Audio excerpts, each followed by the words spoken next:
বৃষ্টি মুসিবত, এই সময় আপনাকে কন্ট্রোল রাখা, নিজের উপর আস্থা রাখা, আর এই জিনিসটা অন্তরের মধ্যে আনা যে এই সবগুলো আমার মওলার ইচ্ছায় হয়েছে, আমি এর জন্য ব্যঙ্গে পড়ব না, এবং আমি এর উপর ধৈর্য ধারণ করলাম, সবর করলাম, আমি এই জিনিসটা মেনে নিলাম যে আল্লাহর পক্ষ থেকে হয়েছে।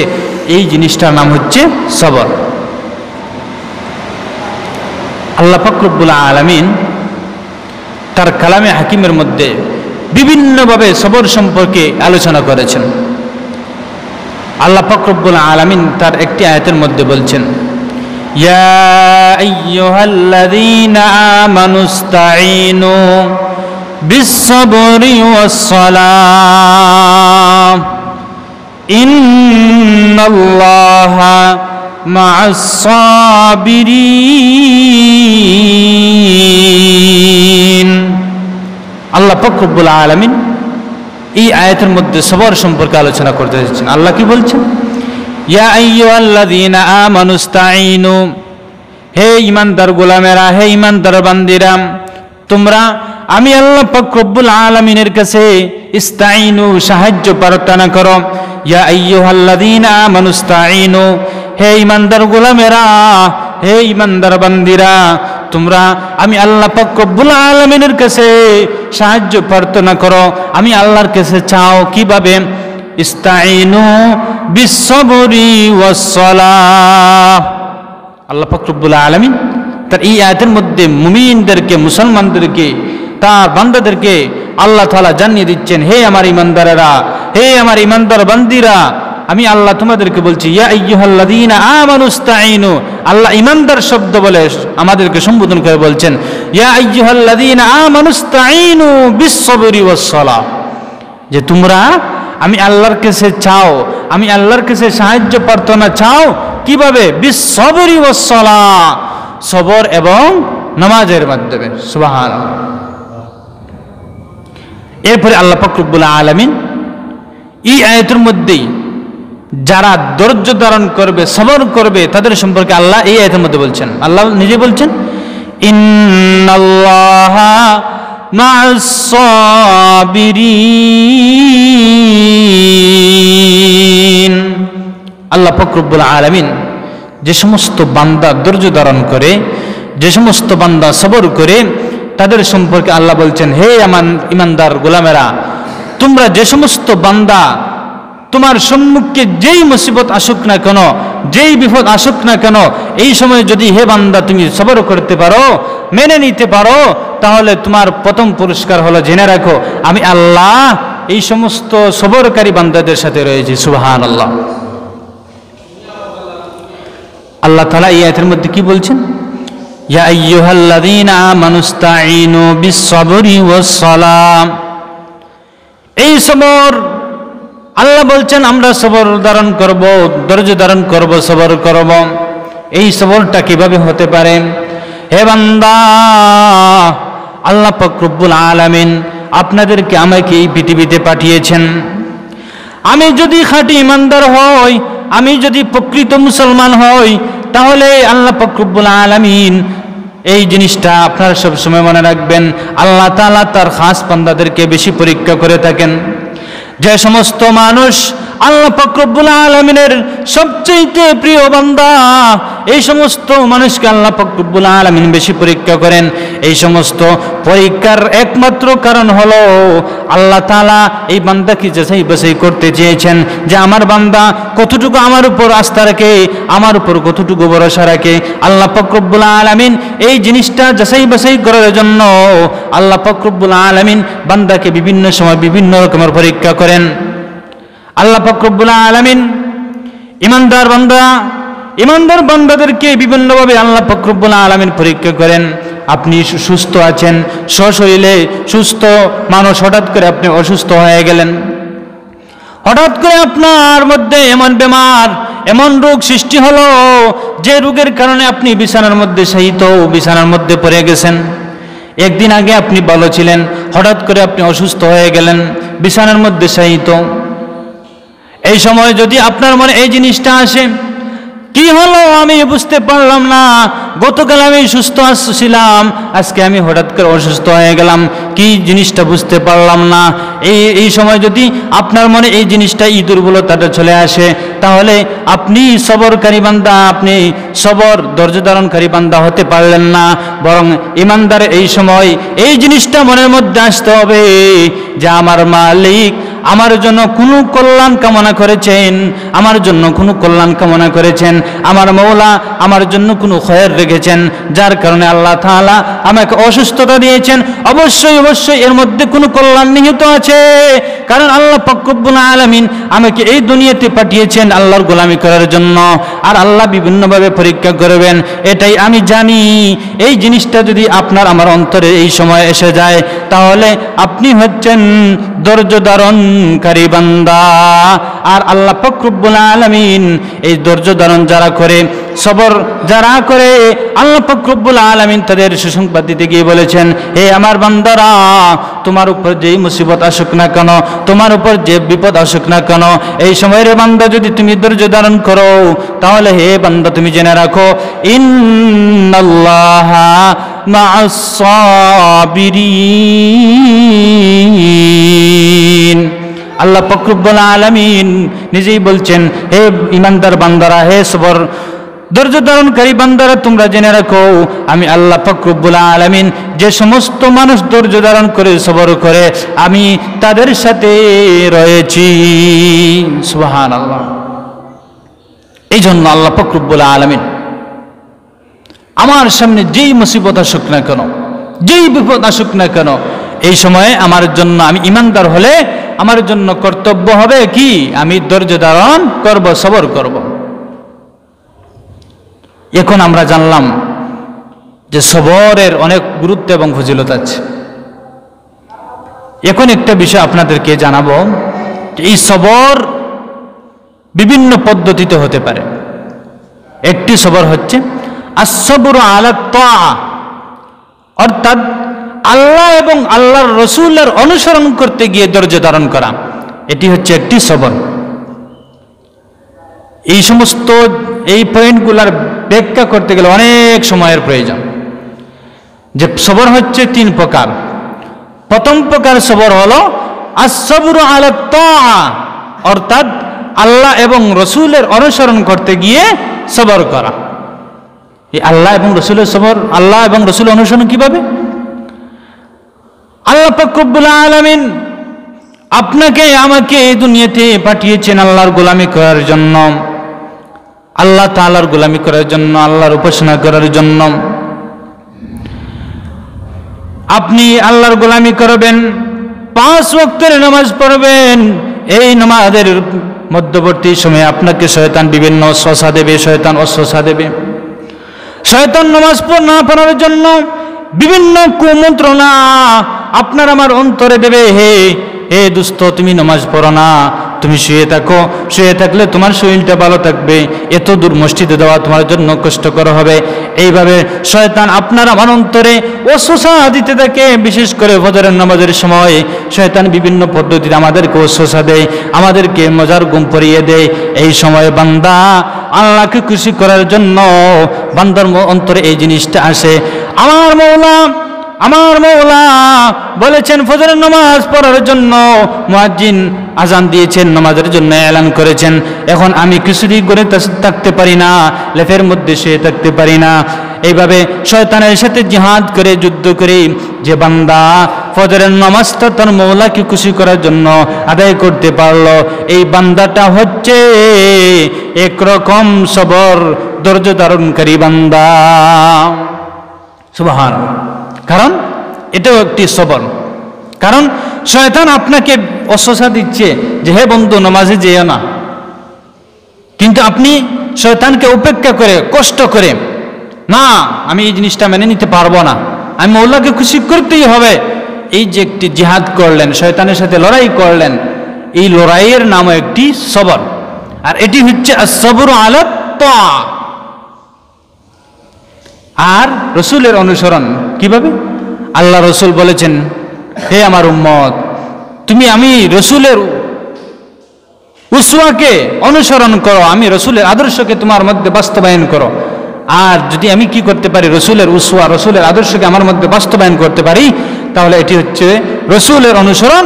আর এই অনুসরণ করতে গিয়ে অনেক সময় আপনি বিভিন্ন বাধা, বিভিন্ন রকমের ফিতনা ফাসাদের সম্মুখীন হবেন, এই সমস্তকে এড়িয়ে দিবেন। আর এই এড়িয়ে দেওয়া হচ্ছে একটি সবর।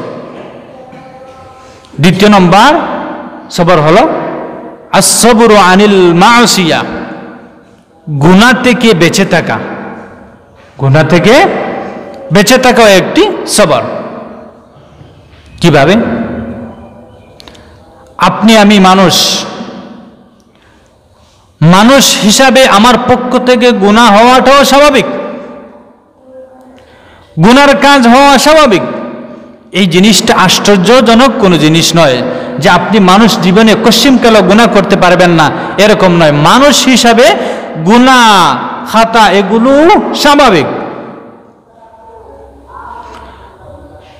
শয়তান আপনার মনে ওয়াসওয়াসা দিল, হে বন্ধু, হে দোস্ত, তুমি এই মুহূর্তে তোমাকে আমি একটি সন্ধান দিচ্ছি, তুমি এই জায়গায় যাও, এই জায়গায় গেলে তুমি এই পন্থায় কিছু টাকা, হারাম পন্থায় তুমি কিছু টাকা উপার্জন করতে পারবে, সুদের মাধ্যমে তুমি কিছু টাকা উপার্জন করতে পারবে, ঘুষের মাধ্যমে তুমি কিছু টাকা উপার্জন করতে পারবে।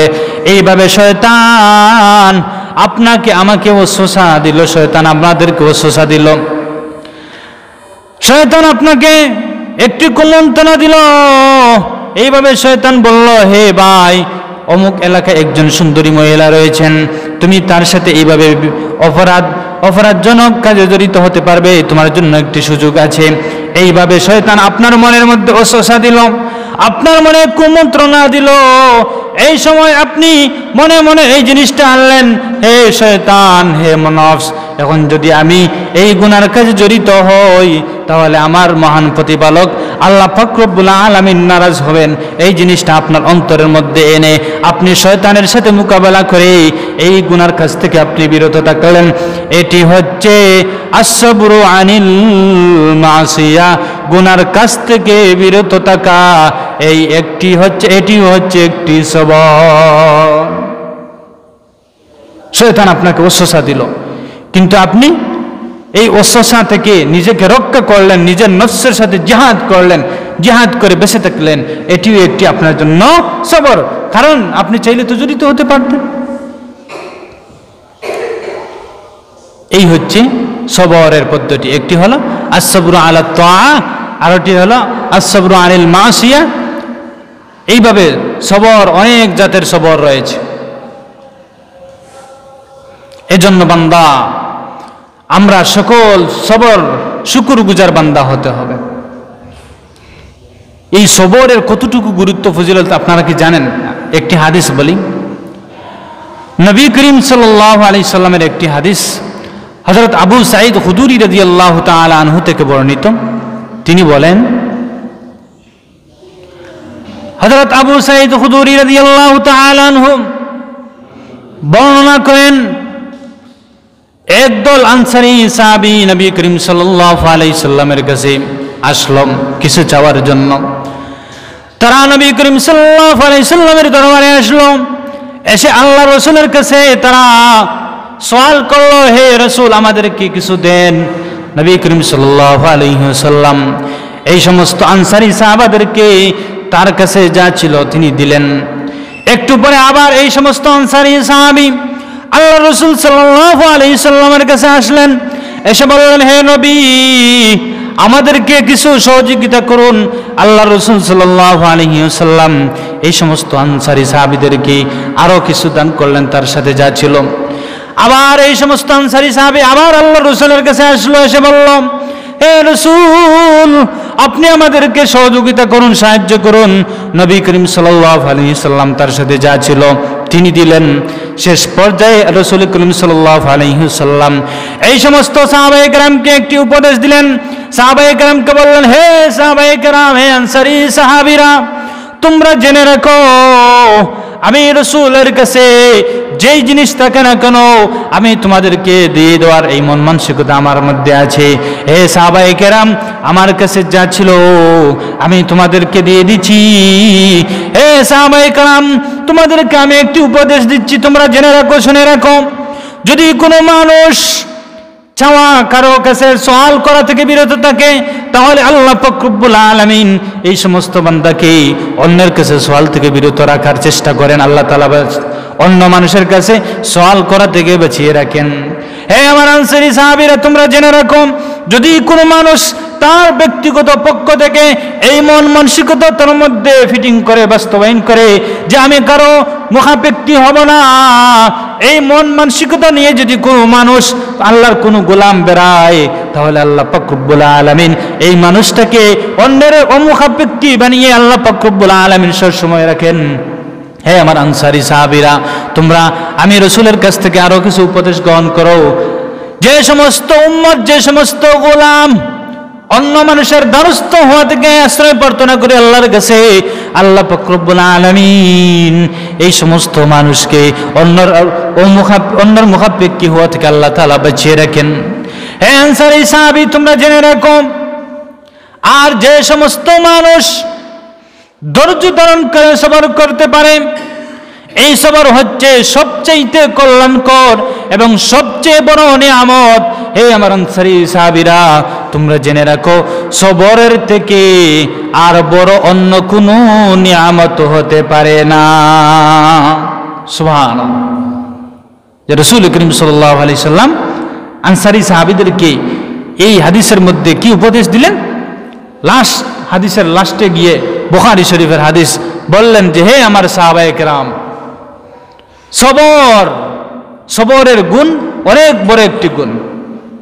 এই সবরের গুণের থেকে আর অন্য কোনো বড় বৈশিষ্ট্য হতে পারে না। আরেকটি হাদিস হযরত আনাস ইবনে মালিক রাদিয়াল্লাহু তাআলা আনহু থেকে বর্ণিত একটি হাদিস। হযরত আনাস ইবনে মালিক রাদিয়াল্লাহু তাআলা আনহু থেকে বর্ণিত, তিনি বলেন, নবী করিম সাল্লাল্লাহু আলাইহি ওয়াসাল্লাম কোন একদিন একজন মহিলার বাড়ির পাশ দিয়ে যাচ্ছিলেন। হঠাৎ করে নবী করিম সাল্লাল্লাহু আলাইহি ওয়াসাল্লাম কান্নার আওয়াজ শুনতে পেলেন। নবী করিম সাল্লাল্লাহু আলাইহি ওয়াসাল্লাম একজন মহিলাকে কবরের পাশে বসে কান্নাকাটি করতে দেখলেন। নবী করিম সাল্লাল্লাহু আলাইহি ওয়াসাল্লাম এই মহিলাকে বললেন, হে মহিলা, তুমি এই কবরের পাশে বসে কাঁদছো কেন? তুমি ধৈর্য ধারণ করো, সবর করো। হে মহিলা, এই দুনিয়াটা স্থায়ী নয়, আমরা সকলে এই দুনিয়া ছেড়ে চলে যেতে হবে। তোমার আত্মীয় ইন্তেকাল করেছে, তোমার স্বামী ইন্তেকাল করেছে, তুমি কান্নাকাটি করেছো। হে মহিলা, তুমি কবরের পাশে বসে কান্নাকাটি করছো, তুমি ধৈর্য ধারণ করো, এটাই তোমার জন্য মঙ্গল কল্যাণকর জিনিস। মহিলা আল্লাহ রসুলকে চিনতে পারেনি। চিনতে না পারে এই মহিলা, রসুল যখন এই কথাটি বললেন, সাথে সাথে এই মহিলাটি উত্তরে বলল, আপনি কি এখান থেকে চলে যান, বিপদ তো আপনার উপর আসেনি, এসেছে আমার উপর, আপনি কি বুঝবেন? এখান থেকে সরে যান, এখান থেকে সরে যান। আল্লাহ রসুল সাল্লাল্লাহু আলাইহি সাল্লাম মহিলার এই সমস্ত কথা শুনে রসুল চলে গেলেন। কিছুক্ষণ পর মহিলা জানতে পারল, আগে যে ব্যক্তি তাকে নির্দেশ দিয়েছিলেন, উপদেশ দিয়েছিলেন, তিনি হচ্ছেন দু জাহানের সরদার, সর্বশ্রেষ্ঠ নবী হযরতে মুহাম্মদুর রাসূলুল্লাহ সাল্লাল্লাহু আলাইহি ওয়াসাল্লাম। এই সংবাদ শোনা মাত্র মহিলা আশ্চর্য হয়ে গেল, কি করলাম, রসুলের সাথে তো আমি বিয়াদবি করে ফেললাম, মহিলা কি করবে? শেষ পর্যায়ে মহিলা এই সিদ্ধান্ত নিল, আমি রসুলের দরবারে যাব। এই মহিলা কেঁদে কেঁদে রসুল করিম সাল্লাল্লাহু আলাইহি সাল্লামের দরবারে গেল, গিয়ে বলল, হে আল্লাহর রসুল, হে রসুল, আমি ভুল করে ফেলেছি। ওগো রসুল, আপনি যে মুহাম্মদ আমি বুঝতে পারিনি। ওগো আল্লাহর রসুল, আমি আপনার কাছে ক্ষমা প্রার্থনা করছি, আমাকে মাফ করে দিন, আমার পক্ষ থেকে যে বেয়াদবি হয়েছে আমাকে মাফ করুন।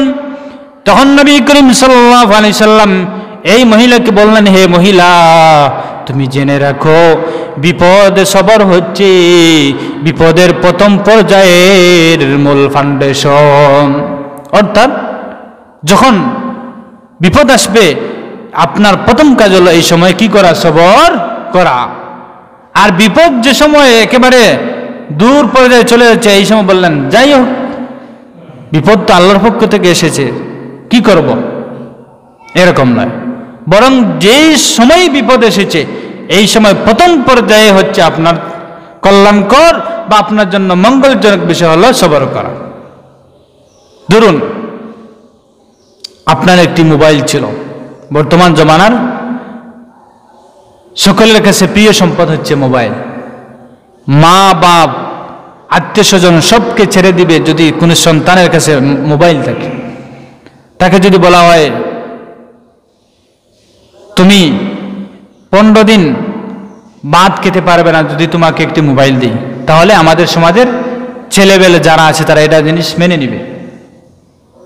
মানে এই জিনিসটা বর্তমান জমানায় সবচেয়ে প্রিয় জিনিস হয়ে গেছে। এখন ধরুন এই মোবাইলটা আপনার হেরে গেছে বা কোন চোর নিয়ে গেছে। এখন আপনি মনে মনে ভাবলেন, চিন্তা করলেন, হায় হায় আমার মোবাইলটা নিয়ে গেল। যখন আপনি দেখবেন যে ঘরে আপনার মোবাইল ছিল, পাশের বাড়ি কেউ মোবাইলটা চার্জ থেকে খুলে নিয়ে গেল, চুরি করে নিয়ে গেল। মোবাইলটি যখন অনুসন্ধান করে ঘরে পেলেন না, ঘরের মধ্যে যা ছিল সবগুলো তছনছ করে দিলেন মুহূর্তের ভিতরে। আর চোরের মা বা সদ্য গোষ্ঠী যারা ছিল সবকে একেবারে তছনছ। এরপর যখন এইগুলো করার পর আর মোবাইল পেলেন না, তখন বললেন যাই হোক চোর নিয়ে গেছে, কি করব, সবর করব। এই সবর কিন্তু সবর নয়, এই সবর কিন্তু সবর নয়। এই সবর এই সময় কল্যাণকর হবে, এই সবর ওই সময় আপনার জন্য মঙ্গলজনক হবে, মৌলাকে খুশি করার জন্য হবে।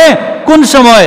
যখন আপনি আপনার ঘরের মধ্যে গিয়ে দেখছেন মোবাইল চার্জে রেখে এসেছিলেন কিন্তু গিয়ে দেখলেন নেই।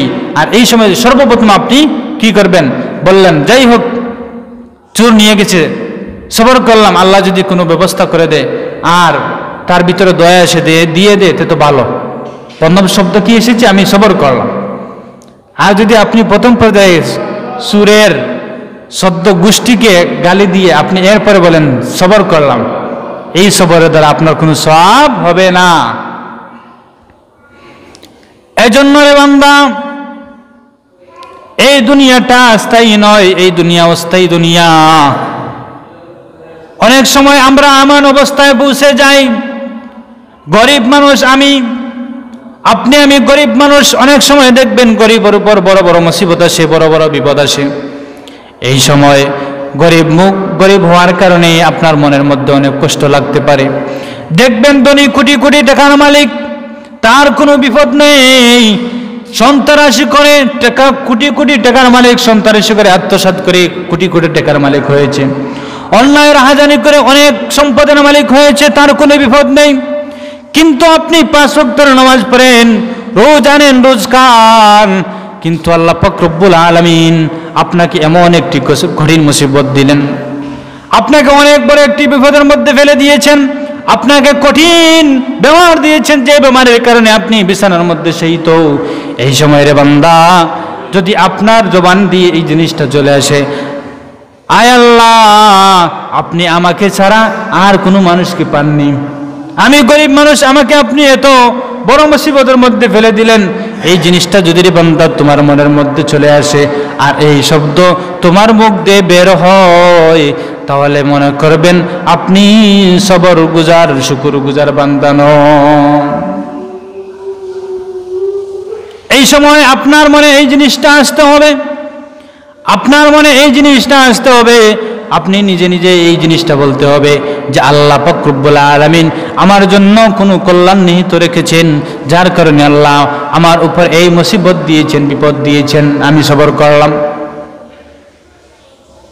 এইভাবে যদি আপনার আমার জীবনটা গড়তে পারি, তাহলে আপনি হচ্ছেন খাঁটি মুমিন, খালিস মুমিন।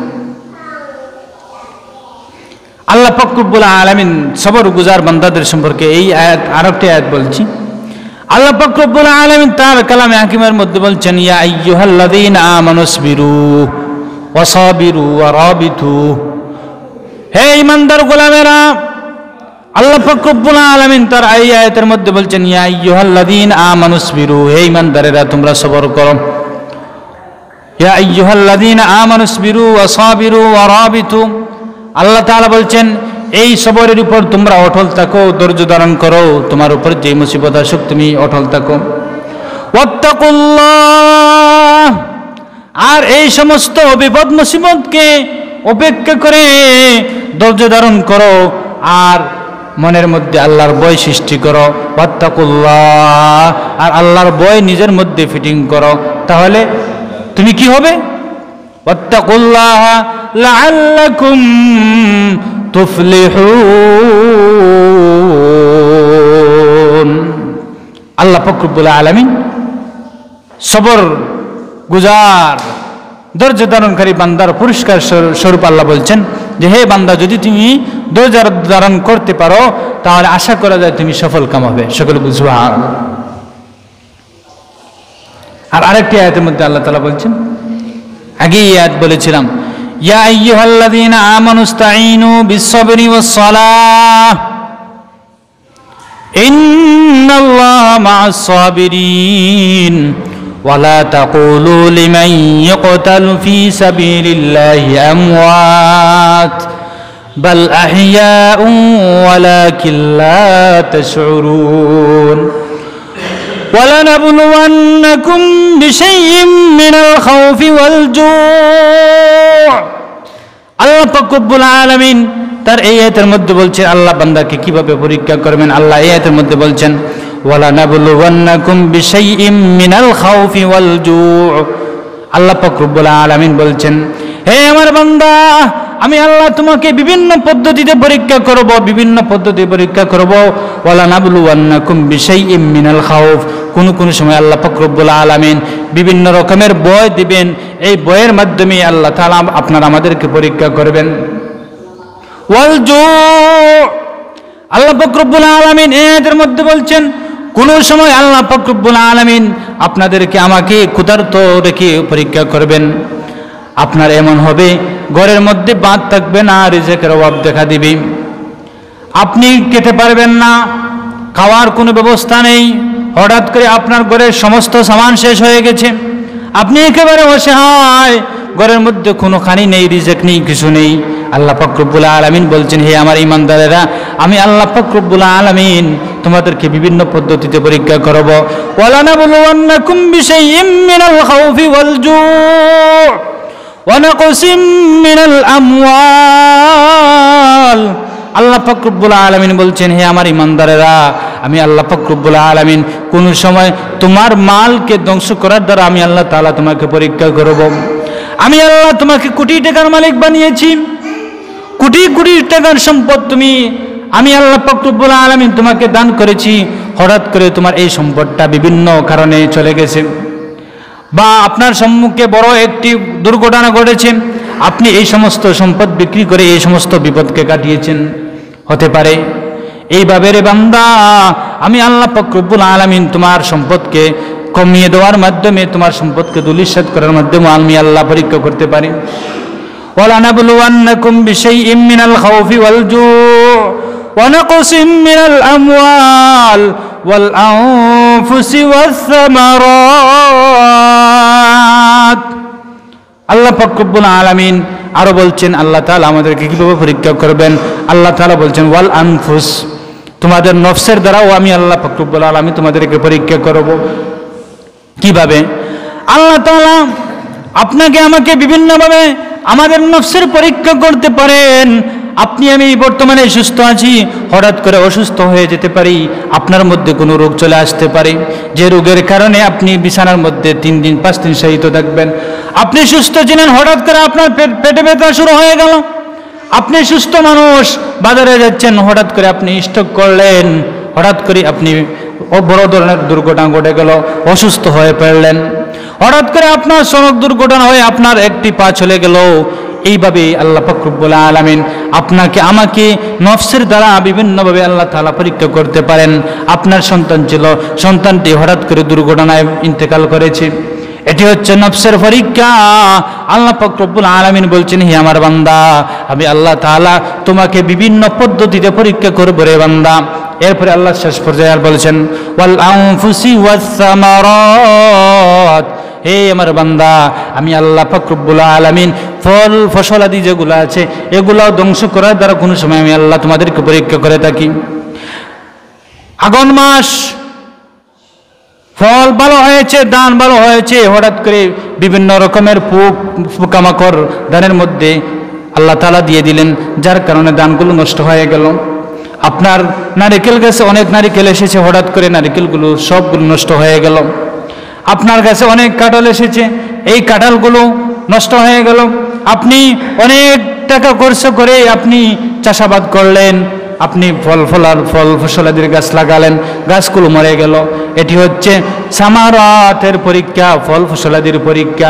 এরপরে আল্লাহ পাক রব্বুল আলামিন বলছেন, এই বান্দারা, এ বান্দিরা, আমি আল্লাহ পাক রব্বুল আলামিন এই সমস্ত পরীক্ষা তোমাদেরকে করে থাকি।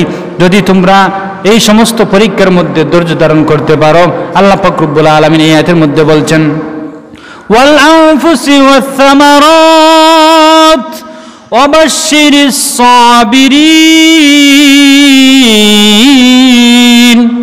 আল্লাহ পাক রব্বুল আলামিন এই আয়াতের শেষ পর্যায়ে বলছেন, হে আমার বান্দারা, আমি আল্লাহ পাক রব্বুল আলামিন তোমাদেরকে এই সমস্ত পরীক্ষা করব। যদি তোমরা এই সমস্ত পরীক্ষায় সফল কাম হও, অর্থাৎ সফল কাম হতে হলে তোমরা ধৈর্য ধারণ করবে। এই আয়াত তিলাওয়াত করে আমি শেষ করে ফেলছি। আল্লাহ পাক রব্বুল আলামিন এই আয়াতের শেষ পর্যায়ে বলছেন, ওয়াবাশশিরিস সাবিরিন। আর এরপরে আল্লাহ তাআলা বলছেন, আল্লাযীনা ইযা আসাবাতহুম মুসিবাহ, যদি কোনো মানুষ মুসিবতের সম্মুখীন হয়, বিপদের সম্মুখীন হয়, তার মধ্যে কোনো মুসিবত আসে, বিপদ চলে আসে, আর এই সময় বান্দা বলে, ক্বালু ইন্না লিল্লাহি ওয়া ইন্না ইলাইহি রাজিউন। বান্দা কি বলে? এই সমস্ত পরীক্ষার মধ্যে সফল কাম হতে গিয়ে বান্দা কি বলে? ক্বালু ইন্না লিল্লাহি, আমরা সকলেই আল্লাহর জন্য, আল্লাহ এই সমস্ত পরীক্ষা আমাদের জন্য করেছেন। ওয়া ইন্না ইলাইহি রাজিউন, আর আমরা সকলেই আল্লাহ পাক রব্বুল আলামিনের কাছে, শেষ পর্যন্ত আল্লাহর কাছেই আমরা সকলেই চলে যাব। সুবহান। এই সমস্ত আলোচনার সুনির্দেশ হলো যে সবর করতে পারলে আমরা অনেক বড় পুরস্কারের লাভ করতে পারব। এজন্য হে ভাইয়েরা, হে মুসলমান ভাইয়েরা, আমরা সবর, শুকরগুজার, ধৈর্য ধারণকারী বান্দা বনতে হবে। আমার সম্মুখে বিপদ আসলে আমি যেন নিরাশ না হয়ে যাই, এই জিনিসটা আমার মধ্যে সবসময় থাকতে হবে। আল্লাহ পাক রব্বুল আলামিন আমাদের সকলকে যেন শুকরগুজার বান্দা, বিপদ আপদ মুসিবতে যেন সবরওয়ালা বান্দা হিসেবে আল্লাহ তাআলা আমাদের সকলকে বানিয়ে দেন, এই আশা ব্যক্ত করে আজকের আলোচনা এখানেই শেষ করলাম। ওয়া আখিরু দাওয়ানা আনিল হামদুলিল্লাহি রাব্বিল আলামিন। আসসালামু আলাইকুম ওয়া রাহমাতুল্লাহ। সুন্নাত ফরুকা।